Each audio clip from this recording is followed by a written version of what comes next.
Good morning dear friends. आज के हम लोग ऑनलाइन क्लासेस में पुनः पीरियडिक क्लासिफिकेशन ऑफ एलिमेंट्स तत्वों के आवर्ती वर्गीकरण से रिलेटेड हैं। कल के ऑनलाइन क्लासेस में मैंने इसका इंट्रोडक्शन दिया था और आज से जो हमारा ऑनलाइन क्लासेस जो हम रिलेटेड हैं, अब पीरियोडिक टेबल के फॉर्मेशन में या फॉर्मेशन के पहले किन किन वैज्ञानिकों ने, रसायन शास्त्रियों ने किन किन प्रकार के हाइपोथेसिस किया। अब यहाँ से हमारा एक क्रमबद्ध तरीके से आवर्त सारणी के फॉर्मेशन तक, मॉडर्न पीरियोडिक टेबल तक हम लोग चर्चा करेंगे। तो डियर स्टूडेंट्स, आज का हमारा है ये रूल्स डेवे-राइनर ट्रेड्स, डेवे-राइनर के त्रिक नियम। डेवे-राइनर ने कहा सन 1870 में जितना एलिमेंट्स उस समय प्रेजेंट था, उसने क्या किया, समान गुण वाले तीन तत्वों का ग्रुप बनाया। समान गुण वाले तीन तत्वों का ग्रुप बनाया, जैसे आपका लिथियम, सोडियम और पोटेशियम।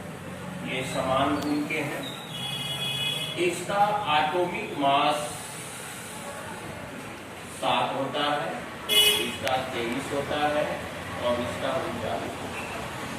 उसने तीन एलिमेंट का ग्रुप बनाया और उसने कहा कि अगर इसको बढ़ते हुए परमाणु भार के क्रम में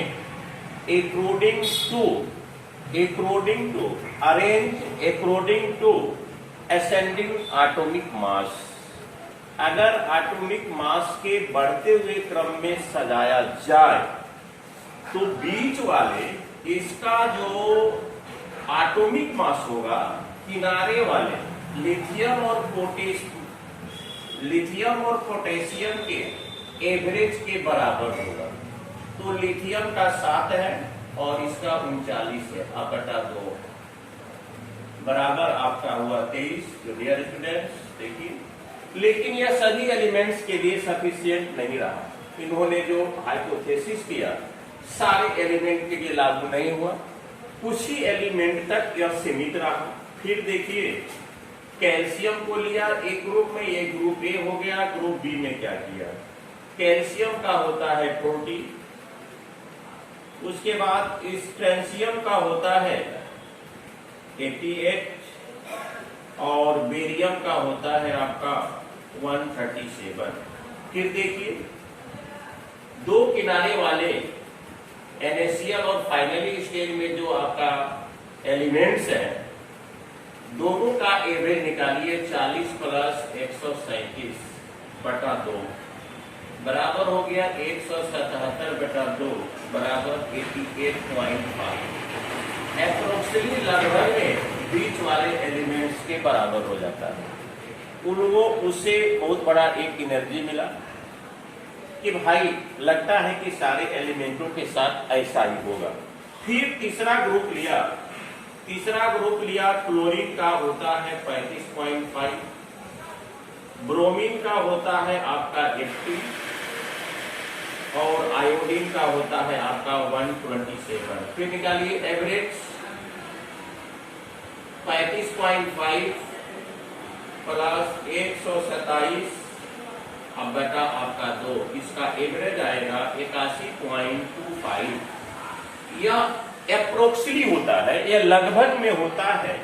तो उसने कहा अपने हाइपोथेसिस में कि अगर समान गुण वाले तत्वों को तीन का ग्रुप लेकर उसको बढ़ते हुए परमाणु भार के क्रम में सजाया जाए, arrange to ascending order according to mass के बढ़ते हुए क्रम के अनुसार में सजाया जाए तो NaCl और फाइनल स्टेज में जो एलिमेंट्स हैं उसके एटॉमिक मास का एवरेज निकाला जाएगा, तो वह एवरेज बीच वाले एलिमेंट के एटॉमिक मास के लगभग अप्रोक्सीमेटली बराबर होगा। जैसा कि आपने ग्रुप ए में देखा, ग्रुप बी में देखा, ग्रुप सी में देखा। लेकिन इनकी सीमाएं भी कुछ है। इनका सीमा क्या है, लिमिट्स क्या है, वह देखिए। उनका लिमिट्स क्या है और सीमा क्या है। डिलिमिटेशन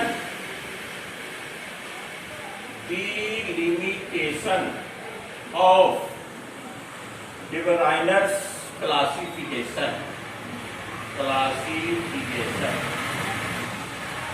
उनके वर्गीकरण की कौन कौन सी अपवादें हैं, कौन कौन सी सीमाएं हैं, लिमिट्स, अपवाद। उस समय तक सारे एलिमेंट, ऑल एलिमेंट्स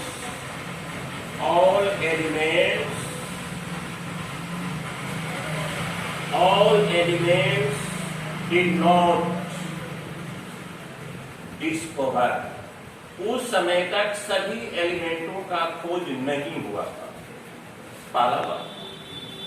दूसरा, यह त्रिक नियम उसी तत्वों तक सीमित रहा। Its rule is followed, या its rule is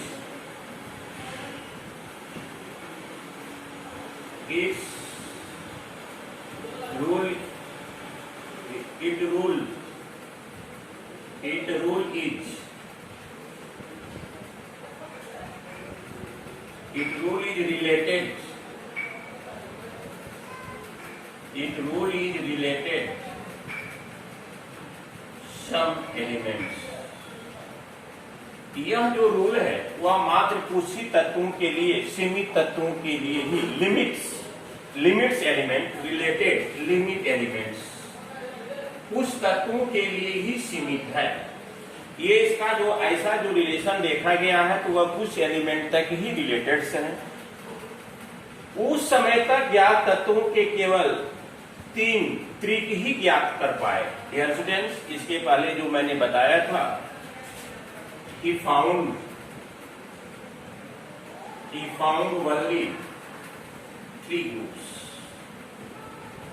groups of elements। उस समय तक केवल 3 ही ग्रुप एडजस्ट कर पाए थे, अरेंजमेंट कर पाए थे। इसके आगे उसने हाइपोथेसिस नहीं किया। कुछ ही एलिमेंट्स तक he found only 3 groups of elements। 3 he group का वह एलिमेंट पाया, 3 ही ग्रुप में एलिमेंटों को पाया, और अन्य के साथ शायद वैसा संभव नहीं हो पाया होगा। उस समय तक जितने तत्व ज्ञात थे उसमें से कुछ ही तत्वों तक यह लागू हुआ। अब डियर स्टूडेंट्स, न्यूलैंड ने क्या कहा था? न्यूलैंड ने क्या कहा था कि अगर न्यूलैंड के समय में 1866 ईस्वी में 1866 उसने कहा कि अगर तत्वों को बढ़ते हुए परमाणु भार के क्रम में सजाया जाए, एक ascending order according to atomic mass be arranged, अगर हम लोग अरेंज करते हैं अकॉर्डिंग टू एटॉमिक मास, तो उसने क्या कहा? Newlands law of octaves, Newland का अष्टक नियम। उसने कहा कि अगर तत्वों को बढ़ते हुए परमाणु भार के क्रम में सजाया जाए, हाइड्रोजन से स्टार्ट किया, hydrogen, lithium, Be, B, C, N, O, F, Na, Mg, Al, Si, P, S, CO, nickel, CO, nickel, K, Ca, Cr, Tri, Mn, Fe, F, Na, Mg, Al, S, Si, P और S। उसके बाद आपका हुआ, या mistake हो गया है, उसके बाद आपका Cl हुआ, K हुआ, कैल्शियम हुआ, क्रोमियम हुआ, Ti हुआ, Mn हुआ, Fe हुआ, CO हुआ, निकेल हुआ, कॉपर हुआ, Zn हुआ, Y हुआ, In हुआ, As हुआ, Sc हुआ, Br हुआ, Rb हुआ, Sr हुआ, Ce, La हुआ, डॉट डॉट। उसने तत्वों को बढ़ते हुए परमाणु भार के क्रम में सजाया और उसने कहा कहां तक सजाया, थोरियम तक सजाया। उसने सबसे कम परमाणु द्रव्यमान वाले तत्व हाइड्रोजन से आरंभ किया और 56वें तत्व थोरियम Tr पर उसने क्या किया, अपना विराम लिया।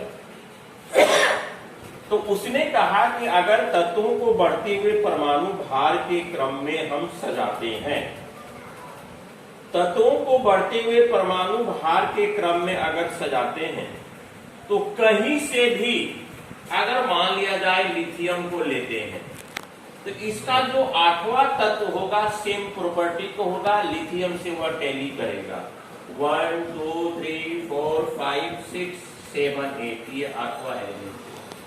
उसने कहा उस समय 56 तत्व ज्ञात थे और 56 तत्व में सबसे हल्का तत्व हाइड्रोजन को माना जाता है, आज भी माना जाता है। The hydrogen is the lightest elements because its nucleus has no neutron, इसके न्यूक्लिक में न्यूट्रॉन नहीं होता है। तो उसने सबसे कम परमाणु द्रव्यमान वाले तत्व हाइड्रोजन से आरंभ किया और 56वें तत्व थोरियम Tr पर क्या किया, उसने समाप्त किया। समाप्त करने के बाद उसने क्या देखा कि लिथियम से अगर हम गिनती करते हैं तो सोडियम आता है 1 2 3 4 5 6 7 8। अगर डियर स्टूडेंट्स अगर सोडियम से शुरू करते हैं तो पोटेशियम आता है 1 2 3 4 5 6 7 8। देखिए उसके बाद अगर इसी प्रकार से हम लिथियम सोडियम पोटेशियम से शुरू करते हैं 1 2 3 4 5 6 7 8। आपका कैल्शियम के गुण के समान, इसी प्रकार BMgCa के गुण के समान है। लिथियम हो गया। तो डियर स्टूडेंट्स आज हम लोग अपने ऑनलाइन क्लासेस में हम लोग यह पढ़े कि डिब्राइनर्स ने तत्वों को बढ़ते हुए परमाणु भार के क्रम में सजाया और हाइड्रोजन से स्टार्ट किया और थोरियम तक उसने लिखा। उस समय 56 तत्व ही ज्ञात थे।